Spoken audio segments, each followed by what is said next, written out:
When we open the Bible and read the story as it's given to us, we may think we are talking about people that lived, individuals, persons that as we are, but it's not so.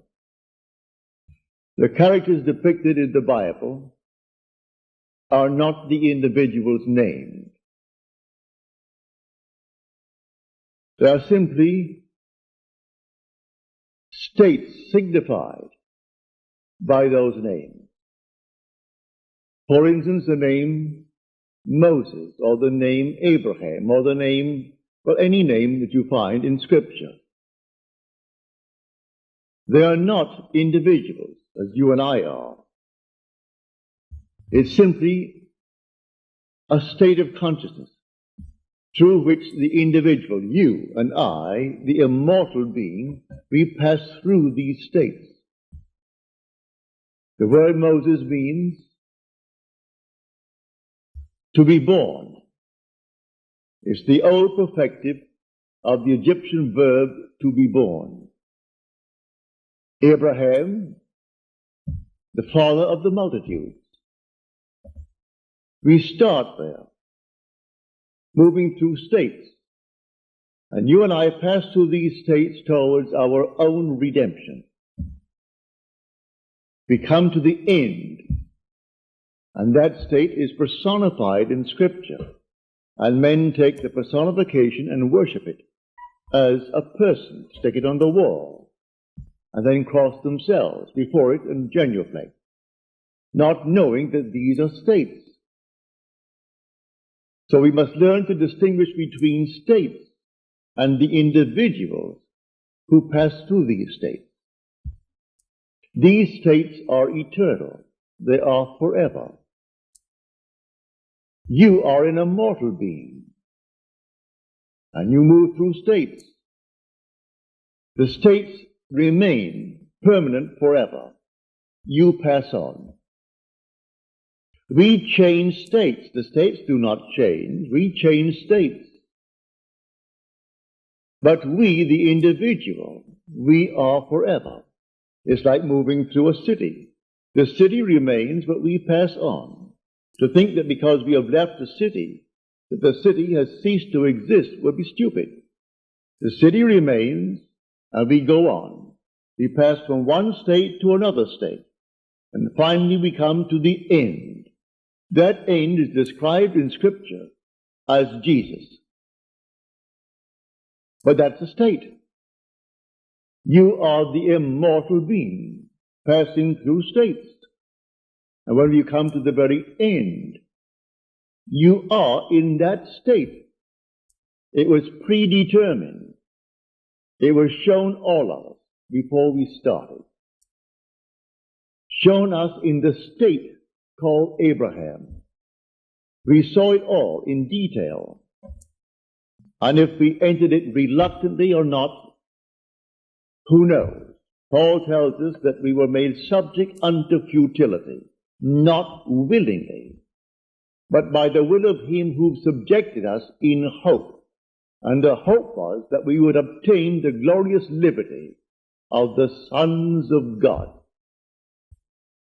So we were told that it was not altogether a willing subjection on our part, but we kept the divine vision, as Paul said, in time of trouble. And so we continue on the journey. In this world, you and I can create states. But the spiritual states are eternal. We create a state here, it's not eternal. We create a state to deliver individuals forevermore.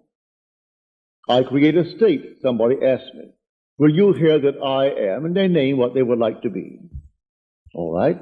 So that I must create the state, knowing that he is now in a state that he dislikes. I must distinguish between the being and the state that he is in. So I see him unemployed. All right, so he's unemployed, and he wants to be gainfully employed. There's nothing wrong in that.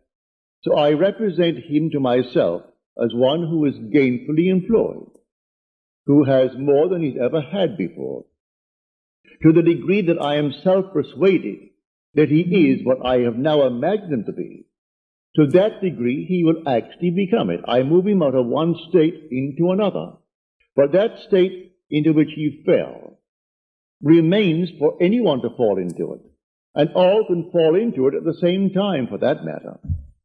He's not the only occupant of the state of being unemployed. There could be millions being unemployed.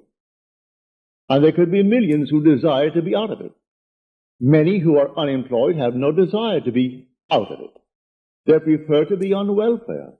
That's their desire. Perfectly all right. But if someone desires to be gainfully employed and to leave the state of being unemployed, you and I can create that state. Well, how do I create the state? By using my imagination. Imagination is not a state. It's the human existence himself. You are all imagination. And God is all imagination. You are God. And God is actually within you as your own wonderful human imagination. Now, these permanent states of the soul, these spiritual states, they remain. You and I pass through them towards our own redemption. But in the interval, we meet a friend, and the friend is in need of help. And the help is to move him out of the state. I can give him money, but as Peter said, silver and gold have I not for thee, but such as I have give I unto thee. And he creates a state, and takes the man from being a beggar, who's always begging on the corner, and puts him into a state where he jumps up with joy. He's now employed, not begging for money.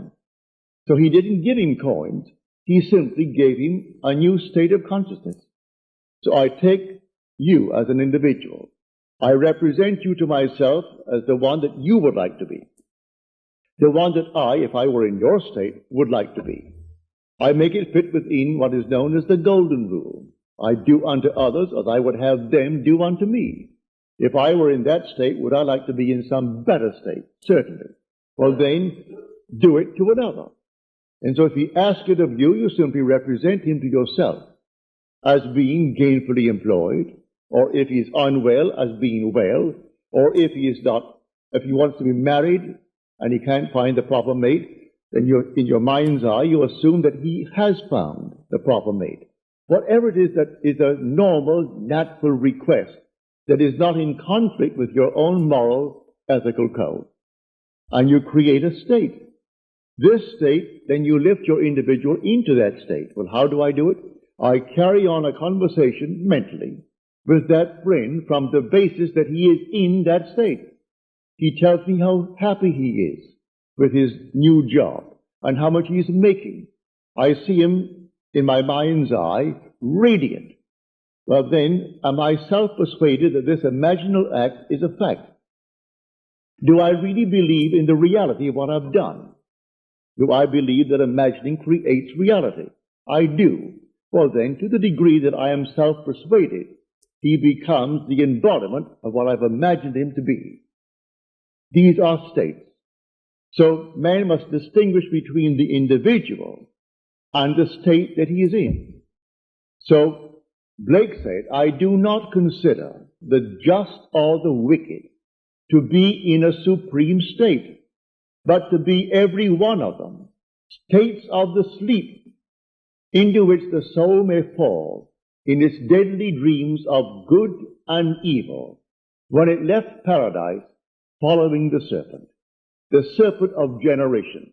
So we came down to experience death, for this is a world of death, where everything appears, it waxes, it wanes, and it disappears.